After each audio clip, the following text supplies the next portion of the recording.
Video games generally want to have your back. That's why they have tutorials and intro levels and tooltips. They don't want you to feel confused or off base. Most of the time. Sometimes you'll hit a point in a game where it decides it's had enough of being nice and throws everything it's got at you. I'm Jess from WhatCulture, and here are 9 video games that used everything you'd learned against you. Number 9, Undertale. The name of the game here is Don't Fight, Be Nice. Undertale does let you decimate pretty much everything you come across in its monochrome pixely world if you want to, but there's another option that's not only often more effective at ending conflicts, it's less likely to make you feel like a really bad person.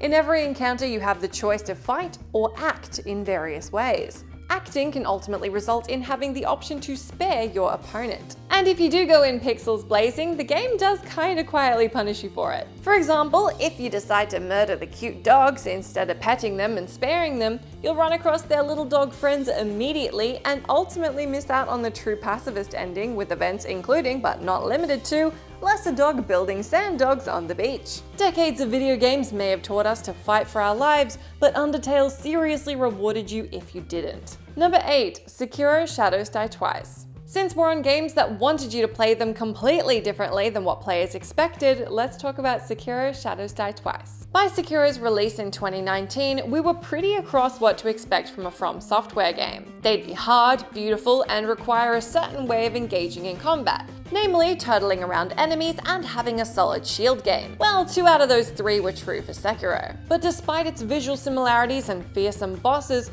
Sekiro called for an entirely different approach to combat. If you try and enter combat in the same way you would a Souls game, you're in for a bad time. In Sekiro, it's essential that you master your one weapon, the katana, and there's no stamina bar to account for. Your dodge is also short, and subsequently your invulnerability period fairly insignificant, so you're better off trying to break your opponent's posture meter by using deflection properly. You either already know how to fight in Sekiro or need a whole other list article for it. But suffice it to say, unaware Soulsborne players were put super off balance when they first tried out Sekiro. Number 7, Star Wars: Knights of the Old Republic 2. This one isn't an example of a game that plays completely differently to how you'd expect, as it's pretty similar to KOTOR the first, but it does have a pretty crazy final turn. Spoiler alert if you haven't played this excellent RPG from 17 years ago. At the start of the game, you're awoken in a Kolto tank by the voice of Kreia, a Force-sensitive old lady in a brown robe who kind of hates everything, everyone, and everything you do if it plays into a significantly light side extreme. Though she's something of an enigma, she's also a really handy ally, and soon becomes a part of your team, and an excellent one at that. The Force Bond ability she enables can give you stacks of handy buffs. You get an XP bonus for having her in your party, and her grey alignment means she can use both light and dark side powers without penalty. Great, right?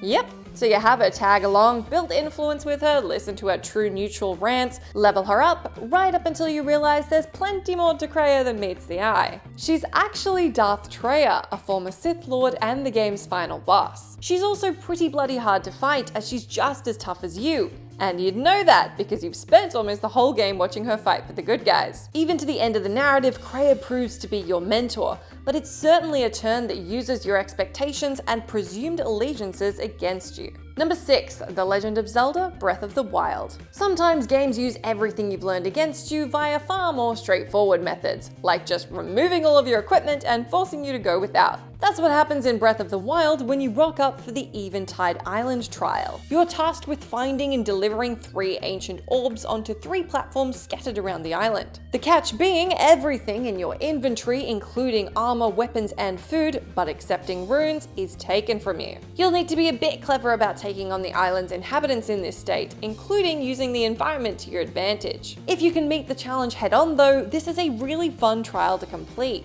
Or you can cheat and drop some choice weapons and armor on the outskirts of the island before beginning the trial.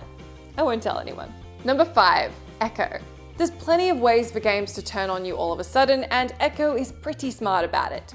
This 2017 stealth game keeps you on your toes the entire time, as one of its primary features is its adaptive AI function. The game takes place within a palace populated by copies of the protagonist N called Echoes. The palace cycles every 5 minutes, during which it logs your actions, which are then taught to the echoes of the next cycle. As a result, every cycle, your own actions and strategies are used against you. Comparatively, if you don't act in certain ways, like drawing your gun or vaulting, Echoes will forget how to do these things and can't use those actions against you in the next cycle. It's a super clever little mechanic that forces you to think ahead and consistently adapt your combat methodologies and tactics. Number 4, The Legend of Zelda, Ocarina of Time. Yep, Zelda's back again, but for a completely different reason this time. In a very explicit example of using what you've learned against you, Ocarina of Time features an opponent that's probably incredibly familiar. That's because it's you! Dark Link is a sub-boss you encounter in the Water Temple, which looks like a creepy version of you.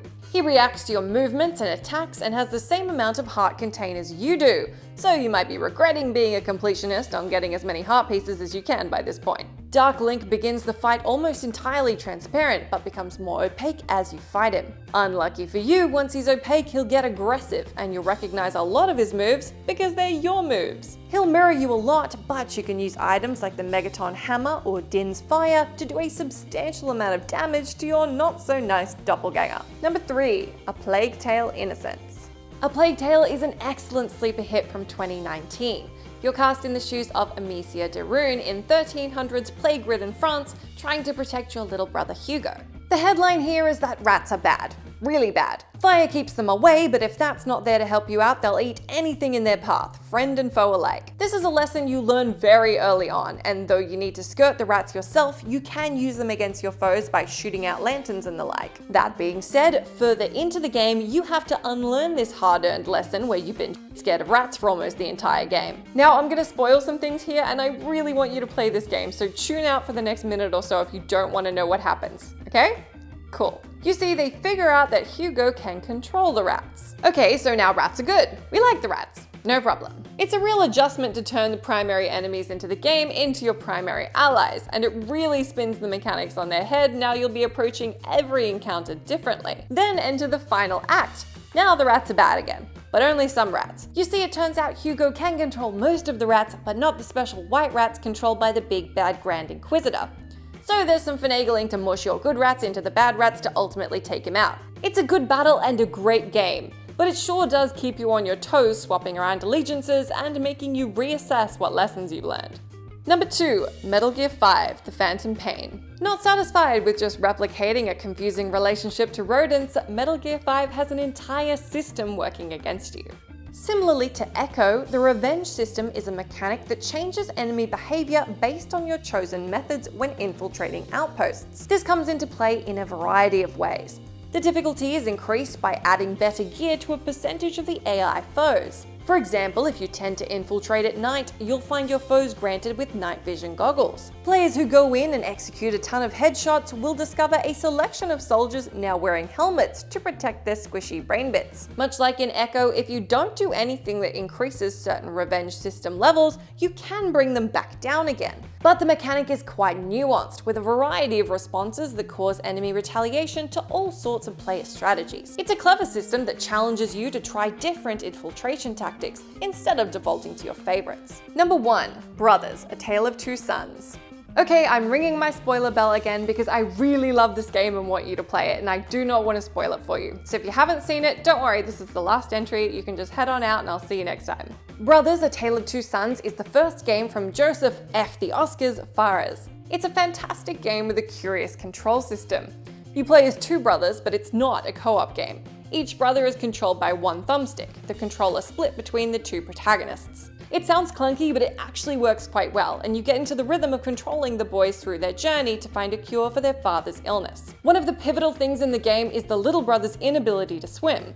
When approaching water, it's up to the older brother to help him across. Toward the end of the game, tragedy befalls the older brother, and the little brother has to push on without him to return the cure to his father. It's absolutely gut-wrenching, but made all the more so when you reach water. If you're not already crying, you will be when you realize the solution to this final hurdle as the sole brother is to use the dead brother's side of the controller to have his spirit encourage his little brother across. After that, every familiar puzzle on the way back home that you previously solved as the older brother, you now solve as the younger brother, with the spirit of the older brother behind you. It's absolutely freaking heartbreaking, but it's an extremely powerful use of a game using what you've learned against you in a wildly clever narrative and mechanical way.